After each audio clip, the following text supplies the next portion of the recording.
Hi, I'm Mark, and welcome to the current Outside Views report on Russia's war of aggression against Ukraine. Vladimir Putin has brought up a lot of claims to justify his attack on Ukraine. And today I want to talk about some of the claims that Russian President Vladimir Putin has made to excuse the invasion of Ukraine, but of course along with fact checks. And the first claim is Ukraine is not a real country and is part of Russia's historical territory. But the fact is, Ukraine is a recognized independent state with its own borders and government. It has been a member of the United Nations since 1991 and has been recognized by all major countries in the world. Then we have a very weird claim.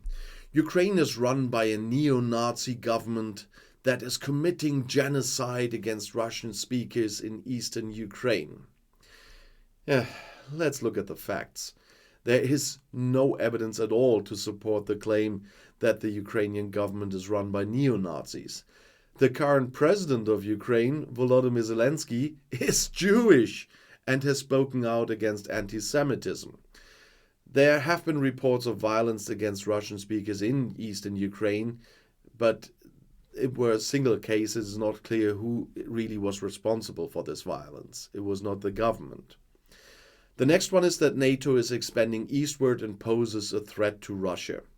But seriously, NATO is a defensive alliance that has never attacked Russia. In fact, NATO has repeatedly offered to work with Russia to improve relations. However, Russia has refused these offers and has instead continued to build up its military presence near Ukraine. And the next ridiculous one is the United States is using Ukraine to try to weaken Russia. Let's look at the facts. The United States has provided military assistance to Ukraine, but this assistance is defensive in nature. The United States has no intention of using Ukraine to attack Russia. Nobody wants to attack Russia. But the next one is Ukraine is developing biological weapons with the help of the United States. That was ridiculous already when they brought that up, because there is no evidence to support this claim. The United States has denied any involvement in the development of biological weapons in Ukraine, and there is still no proof. Then there's the next claim that Ukraine is planning to attack Russia with nuclear weapons. Well, the claim is also false.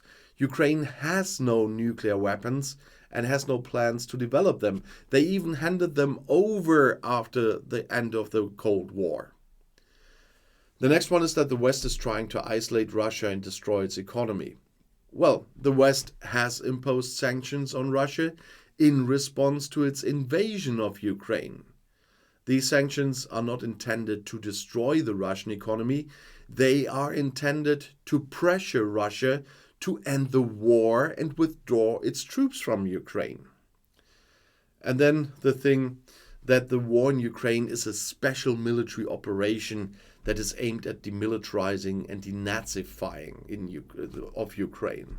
Well, that definitely is a false claim.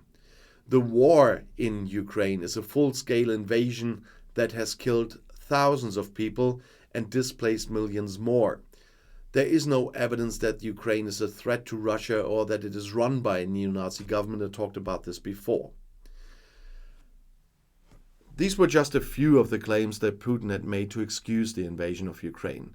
All of these claims are false or misleading, and they are being used to justify war of aggression against a sovereign country, an illegal war that breaks international law, and that the West put sanctions on Russia and is sending defensive aid to the Ukraine is covered by the UN Charter.